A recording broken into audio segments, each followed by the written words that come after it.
dog back a little bit just to settle that stock because they're moving really nice. And if he can get them lined up a little bit, he's using that corner of their eye. And if you watch those cattle as they move, and their ears and their noses where they go, they follow the nose, right? So they're going to make sure that he gets that first cow lined up, and he's giving him time. Now, if he didn't move his dog at all, they're going to go through that hole. Only way he's not going to make that is if he has too much pressure on the shoulder, and then they won't go through.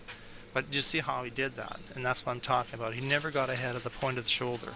That allows the view of those cows. If you watch the view of the cattle, they're going to see that dog as they come across their corner. And he's going to go out with a way here. He needs to move out a little bit to see them. Yeah, see that cow, seeing that dog, and then it's just enough to make that corner. It's all important.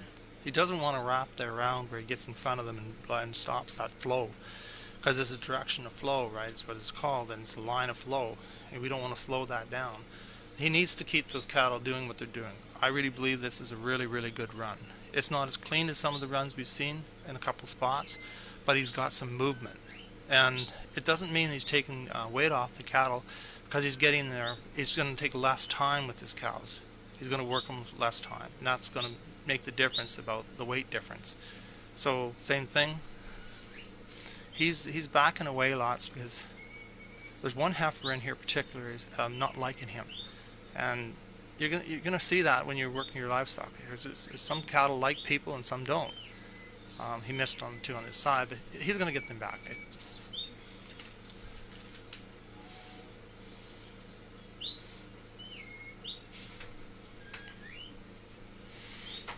But there's one heifer in here, the little red heifer. I kind of noticed she's right in the chute right now. She's the one that's gonna be the leader, but she's the one that actually doesn't like Lincoln.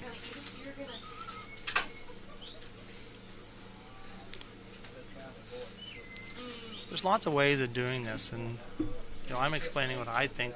That doesn't mean I'm right. It just means that's what I think. There's so many good stock people here. He's got them 3 abreast coming through. There's enough room for that.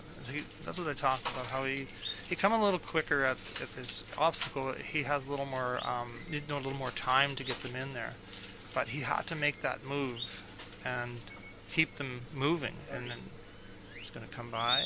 Oh, he's a little tight there. Rolled out. But say he's asking him to keep going, and he wants to win. He wants to try and win this thing, and that's why he's doing that. He's moving a little quicker than maybe he should be as we get into 4. I'm going to say he's going to try and line them up and settle them right now. Is what he's going to try and do. If he has any trouble at 4, it's very likely going to be going through that straight through when he comes instead of making the bend. We'll just see what happens here. I can't see this obstacle really well. Yeah, now he's got him across the corner. Yeah, there you go. He's got through. Looks nice, really nice. Good job, Lincoln. Now he's off to 5. That's the tree one. I still think he needs to get out where he is. See how far he's out? He needs to line him up for the tree. And what it means if he lines him up for the tree, he's going to be in the middle of that instead of off to the side. There he goes. I think it's your yeah, see what I'm talking about? Like once they get around that corner, then all of a sudden now they kind of want to sort of wrap them in there. Yeah, there you go. Come by, there, walk up. There, come by. Now he's going to bring them up to 6. He's done that. He's jogging them to 6. That's what I'm talking about, getting a little pace in these cattle so you can make up some time. And that's what I do all the time at home. I want them to keep going. If there's a hole big enough for them to go through, I'm going to make them go to the hole and keep going.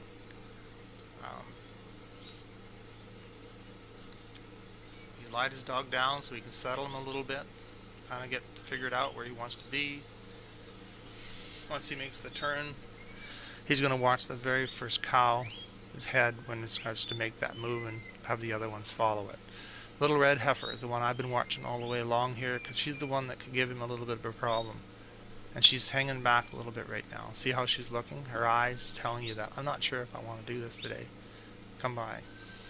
Come by. There. Walk in. Walk up. There. You got to push them right through to the back end. They run right to the back. Now, that's what you got to do. They're right into the very back. He's going to draw them back. Now the dog needs to get in behind there and ask them to come back. And when I'm saying this, they need to come back and need to come back. They can't stay back there. If they stand there too long, they get hard to move. So we really want those cattle to keep their flow. It's weird when I say this, but one's got to come out each hole. There they come. He back a little, yeah, that way. Just in a little tighter. There. Now walk ahead. Come back to this spot. All right. Now we've gotten through the first hole. This is the easiest hole. If I was doing it, I'd like to see him come through the side hole first, but that's just my opinion. Okay. Because now it's going to make us see how this other heifer wants to almost go back, but she's going to pull those cattle the other way, and it's going to make it more difficult.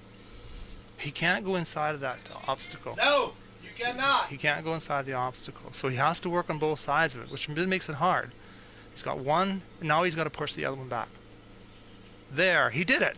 Nicely done. Good job, buddy. Whew. Really well done. It's nice to